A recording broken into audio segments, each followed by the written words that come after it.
Hi friends, welcome to sweet home. இன்றைக்கி நம்ம சேனலில் ஒரு சூப்பரான அடை ரெசிபி தான் பார்க்க போகிறோம். சுரைக்காயை வச்சு சுரைக்காய் அடை ரொம்ப ஈஸியாக டேஸ்டியாக எப்படி செய்யலாங்கிறத பார்க்க போகிறோம். இது ரொம்பவே டேஸ்ட்டாக இருக்கும், சாப்பிட உடம்புக்கும் ரொம்பவே நல்லது. வாங்க எப்படி செய்யலாங்கிறத காட்டுறேன். ஃபஸ்ட்டு நான் இந்த டம்ளரால் ஒரு டம்ளர் இட்லி அரிசி எடுத்துக்கிட்டேன். ஒரு கைப்பிடி அளவு கடலைப்பருப்பு, ஒரு கைப்பிடி அளவு துவரம்பருப்பு எடுத்துக்கிட்டேன்.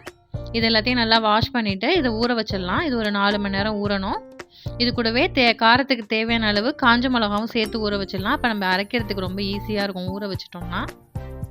நான் ஒரு 5 காஞ்ச மிளகாய் சேர்த்துக்கிட்டேன். உங்களுக்கு எந்த அளவு காரம் வேணுமோ அதுக்கேற்ற மாதிரி சேர்த்துக்கோங்க.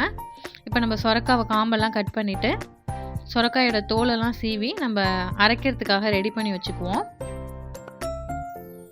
பாருங்கள், சொரக்காய் காம்பு 2 பக்கமும் கட் பண்ணிவிட்டு அதோட தோலை சீவிட்டு நல்லா குட்டி குட்டி பீஸாக அரைக்கிறதுக்காக நம்ம கட் பண்ணி எடுத்துக்கலாம். நான் இந்த சைஸ் அளவுக்கு சொரைக்காய் எடுத்துருக்கேன். இதுலேயே நான் ஒரு 3/4 வாசி சொரைக்காய் தான் எடுத்துக்கிறேன். ஃபுல்லாக எடுத்துக்கல, அதுவே போதும் இந்த அரிசிக்கு. இப்போ எல்லாத்தையும் கட் பண்ணியாச்சு. அரிசியும் நல்லா ஊறிடுச்சு. ஒரு 4 மணி நேரம் ஆயிடுச்சு. பாருங்கள், எல்லாமே நல்லா ஊறிடுச்சு. இப்போ நம்ம அதில் அரைச்சிக்கலாம். ஃபஸ்ட்டு காஞ்ச மிளகாவை சேர்த்துக்கலாம். மிக்ஸி ஜாரில் ஊற வச்ச மிளகாவை. அது கூடவே ஒரு 10 பல் பூண்டு சேர்த்துக்கலாம். ஒரு டீஸ்பூன் சோம்பு சேர்த்துக்கலாம், பெருஞ்சீரகம்.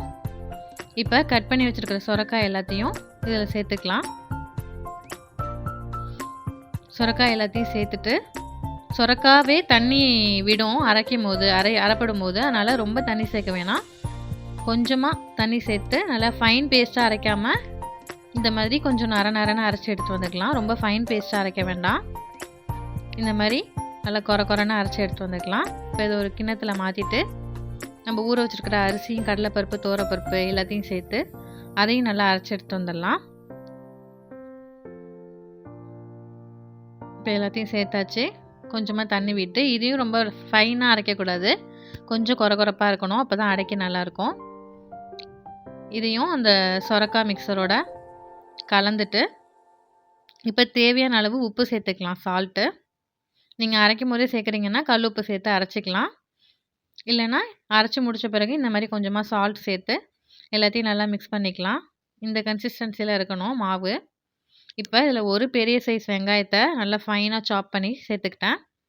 ஒரு 2 கொத்து கருவேப்பிலை சேர்த்துக்கிட்டேன் வாசத்துக்கு. ஒரு 2 ஸ்பூன் தேங்காய் துருவல் சேர்த்துக்கலாம். அப்போ தான் அடை ரொம்ப டேஸ்டியாக இருக்கும். இப்போ எல்லாத்தையும் சேர்த்தாச்சு. இது எல்லாத்தையும் நல்லா கலந்து விட்டுக்கலாம். இந்த மாவு ரொம்ப கெட்டியாகவும் இருக்கக்கூடாது, ரொம்ப தண்ணியாகவும் இருக்கக்கூடாது. கரெக்டான அளவில் இருக்கணும். பாருங்கள், இந்த கன்சிஸ்டன்சியில் இருக்கணும். அப்போ தான் அடை நல்லா வரும். ரொம்ப தண்ணியாகவும் இருக்கக்கூடாது, ரொம்ப கெட்டியாகவும் இருக்கக்கூடாது. இப்போ நம்ம அடை ஊற்றிடலாம். தோசைக்கல் சூடானதும் அதில் ஒரு 2 கரண்டி மாவு வச்சுட்டு நான் அடையை சுட்டுக்கிறேன். நான் கொஞ்சம் மெல்லிசாக தான் சுடுறேன். எனக்கு மெல்லிசாக இருந்தால் தான் பிடிக்கும். ஆனால் இதை கொஞ்சம் மொத்தமாக சுட்டால் தான் நல்லாயிருக்கும். இப்போ மேலே கொஞ்சமாக எண்ணெய் விட்டுட்டு மீடியம் ஃப்ளேமில் வேக வைக்கணும். ஹை ஃப்ளேமில் வைக்கக்கூடாது. ஹை ஃப்ளேமில் வச்சா சீக்கிரம் செவந்துடும், ஆனால் மாவு வேகாது. அதனால் மீடியம் ஃப்ளேமில் வச்சு இந்த மாதிரி நல்லா செவக்க விட்டு திருப்பி போட்டுக்கலாம். பின்னாடி பக்கமும் கொஞ்சமாக எண்ணெய் விட்டுக்கலாம். இந்த அடைக்கு கொஞ்சம் எண்ணெய் அதிகமாக விட்டால் தான் நல்லாயிருக்கும். இப்போ அடை சூப்பராக சுட்டு எடுத்தாச்சு. இது சும்மா வெறுமனே சாப்பிட்டாலே ரொம்ப டேஸ்டியாக இருக்கும். நான் இன்றைக்கி இது கூட சிம்பிளாக ஒரு தேங்காய் சட்னி வச்சு சாப்பிட்றேன். ரொம்பவே டேஸ்ட்டாக இருக்கும் தேங்காய் சட்னி வச்சு சாப்பிடும்போது. சொரைக்காவை இந்த மாதிரி அடையாக செஞ்சு கொடுக்கும்போது பசங்க குழந்தைங்கள்லாம் விரும்பி சாப்பிடுவாங்க. காய் சாப்பிடாதவங்க கூட விரும்பி சாப்பிடுவாங்க. சாப்பிடவும் ரொம்ப டேஸ்டியாக இருக்கும், உடம்புக்கும் ரொம்பவே நல்லது. கண்டிப்பாக நீங்களும் உங்கள் வீட்டில் ட்ரை பண்ணி பாருங்கள். ட்ரை பண்ணிவிட்டு எப்படி வந்ததுங்கிறத என் கூட ஷேர் பண்ணிக்கோங்க. இந்த வீடியோ உங்களுக்கு யூஸ்ஃபுல்லாக இருந்ததுன்னா மறக்காமல் வீடியோவை லைக் பண்ணிக்கோங்க. கூடவே சேனலையும் சப்ஸ்கிரைப் பண்ணி வச்சுக்கோங்க. சேனலை சப்ஸ்கிரைப் பண்ணிவிட்டு கூடவே பெல் பட்டனையும் கிளிக் பண்ணி ஆளுங்கிற ஆப்ஷனையும் கிளிக் பண்ணி வச்சுக்கோங்க. அப்போ தான் என்னோடய எல்லா வீடியோவும் நீங்கள் தொடர்ந்து பார்க்க முடியும். தொடர்ந்து உங்களோட சப்போர்ட் எனக்கு கொடுத்துக்கிட்டே இருங்க. மறுபடியும் இன்னொரு யூஸ்ஃபுல்லான வீடியோவில் பார்க்கலாம். பாய்.